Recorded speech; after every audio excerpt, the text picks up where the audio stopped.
No, I was just going to ask, folks, just hold up a thumb and let me know you can see the screen. If you can, fantastic. Okay, so that's what we're talking about.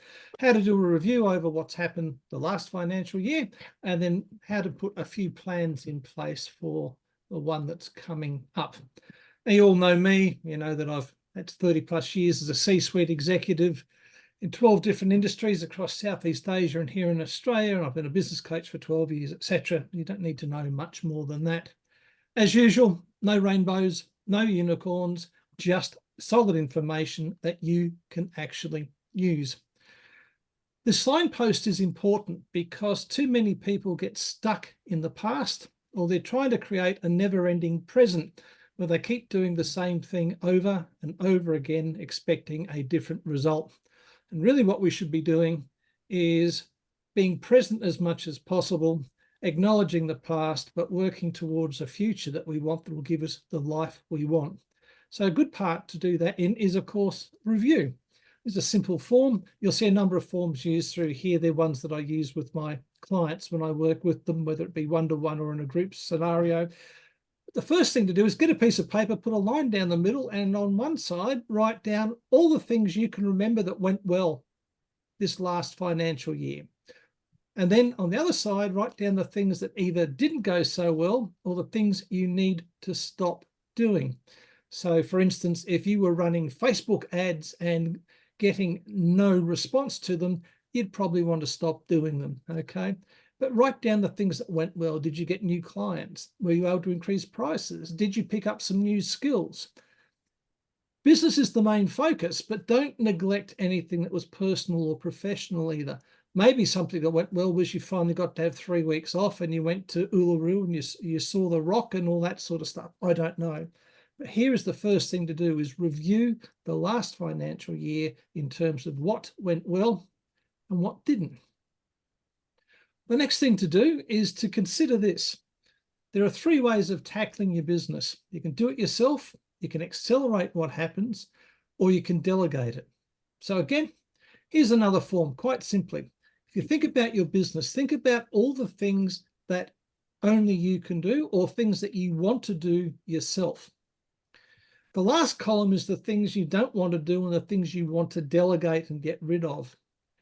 The middle column is the things that you can accelerate. Now, for most of my clients, accelerate means how can I use AI to take some of the pain out of the stuff I do day to day. Now, whether you use ChatGPT, Octavio, Claudia, or any of the other ones out there, there's a lot of them out there. The key thing to understand is that you can't just create a prompt and then use whatever the AI spits out. If you think of it this way, the prompt you write for AI is the ingredients. The output from ChatGPT, for example, is the cake, but you've still got to decorate it and cut it up yourself. And if you're just expecting AI to do things for you to a great standard, it won't. It will let you down. But again, when you're reviewing things, think about what are the things that I have to do or I want to do myself? What are the things I can accelerate by using tools like AI to do work for me, or getting hold of a decent CRM like the Be Connected World one and setting up automations, those sorts of things? And then what things can I delegate? Do I have a VA, or do I have someone like Pedro who I can go and talk to and say, hey, I've got some things I really need a hand with getting done in a virtual sense? But they're the 3 key components to planning what you're going to do next year. What stuff do I want to do myself, or do I have to do myself? What stuff can I accelerate by using AI or other tools? And what things can I delegate to get rid of? Revenue. This is what makes the world go round. The thing is, it always amazes me that people don't understand that money simply means choice. The more money you've got, the more choices you've got. Money in of and by itself is not something to be getting too concerned about. It is what the money enables you to do. And there's a key question you need to ask yourself: how much is enough? How much is enough money for you? I've got clients who want to be turning $1 million a year. I've worked with other clients who are doing tens of million dollars a year. And I've had a couple of clients who are really happy at doing 150 grand a year. It's up to you. But revenue is what drives your business and enables you to live a good lifestyle outside. So another 4 columns. First thing is revenue generation. What activities or things are you going to do that are going to make you money? List them all down there. The next thing is, how often are you going to do these things? Are you going to do them daily, weekly? Are they twice a year? How often do you do them? Who is going to do them and who is it aimed at? So if you've got a VA who's going to run a 5-day Facebook challenge for you, fantastic. But who's the challenge for? So if you're generating revenue by running a Facebook challenge and you run one every 12 weeks, who's the person you're running the challenge for that you want as a client, and where are you running it? Well, I've answered that, Facebook. But think about this. What am I doing to generate revenue? How often am I doing this thing? Who is it I'm aiming at to be the client or the customer? And where am I going to deliver this product or service? Those of you who know me for a while will know that you've seen this slide before. It's the old story about the jar and what do we fill the jar with? You know, and people tend to put the sand in first and then the next pebbles, and then the big rocks won't fit, like the one on the left-hand side of the screen. The smart people put the big rocks in, and the big rocks for you are the most important things, and they should be the personal things you want to achieve. Then the next size rocks should be the things like you want to achieve professionally, and the next size rocks business-wise, and then the sand is all the other bits and pieces you do there. Now, I've advocated to everyone in this group a number of times, you should have a 12-month wall planner, the 365 days on there, and you should map it out at the end of each calendar year. You should map out on there what you're going to do, and it should be put in your holidays, put in your long weekends, put in your date nights, put in your theatre nights, put in your sporting fixtures first. Then go in and put in all the regular things that happen in your business. So in my case, it's going to be client meetings every fortnight. It's going to be promotions. Then put in your marketing stuff, etc., and fill it out that way. But start with the stuff that's important to you. So here's a simple form you can use to start thinking about that. Priorities. Now you can do this form like you can do one for you personally, one for your business, or you can just do one overall. What are your priorities for the next financial year? And think about it personally. In 12 months' time, by June the 30th, 2025, what do you want to have achieved personally or professionally? So write those things down there. The end date's June 30, 2025. And where is it going to happen? Is it going to happen online? Is it going to happen face-to-face? Write down the things you want to achieve. Oh, there's an iPhone trying to enter the room. Write down the things that you want to achieve for yourself personally, professionally, and then for the business. Then decide what dates you want to have them done by. You might want to lose 30 pounds by October because there's a wedding you're going to have to attend in November. It doesn't matter. Put these things down.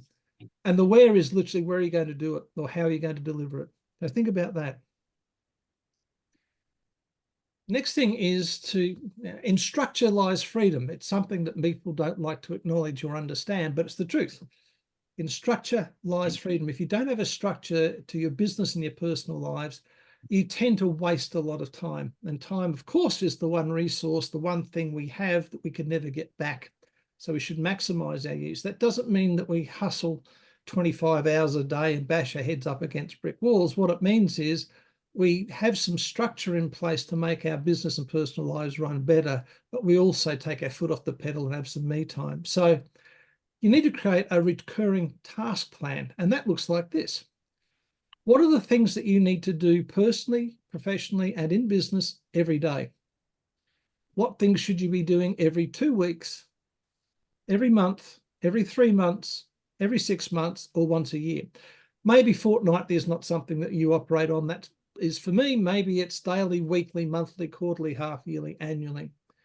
But write down those things. So this then becomes a task list. So you know that every day, for instance, I teach my clients, you need to be checking your bank every day to see how much cash you've got.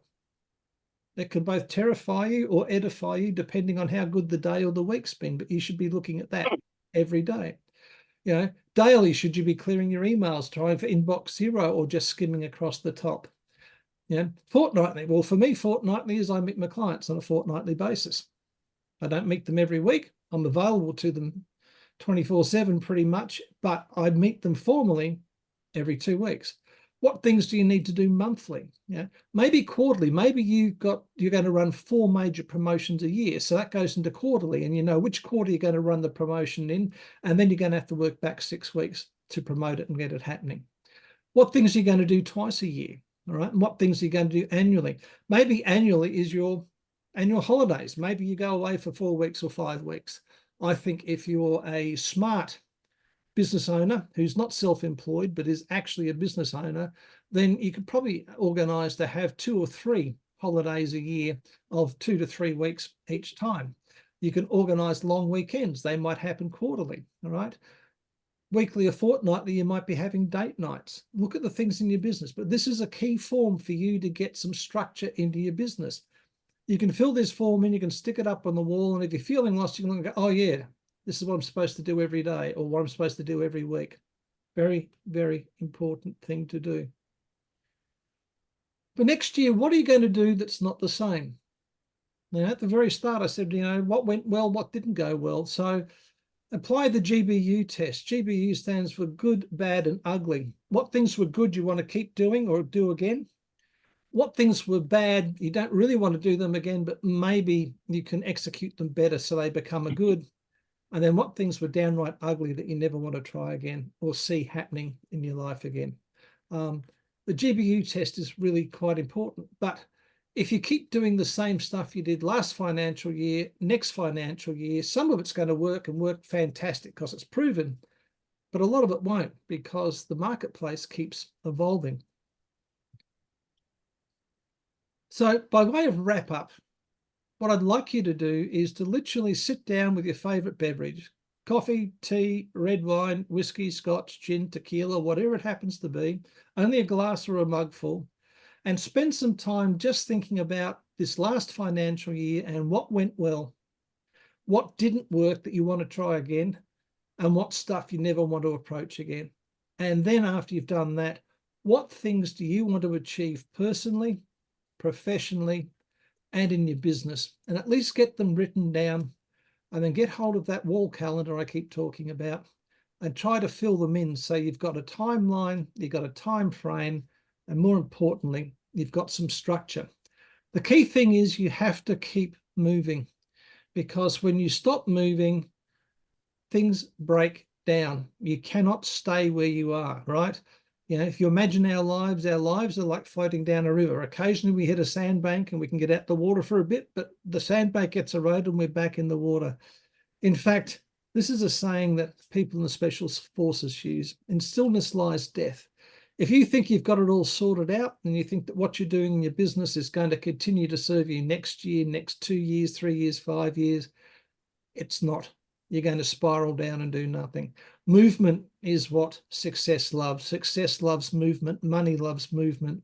So if you're going to be still, you're going to kill your business. So if you'd like a hand planning for next year, or just talking about some of the stuff you'd like to do, and it's really simple. I've already put the link in the chat box. You can book a call with me. It's down for 30 minutes. We'll talk longer if you want. I won't sell you anything. I'm not there to sell you. It's there just purely and simply to help you out. So next time in a couple of weeks, I'll be talking some more about planning, a bit more nitty gritty about how you can actually get an effective budget together. But for today, the key message I want you to do is sit down and think about last year. What worked, what didn't, what do you want to try again, and what the heck do you want to achieve in the next financial year? And ladies and gentlemen, that's it. Do we have any questions for me?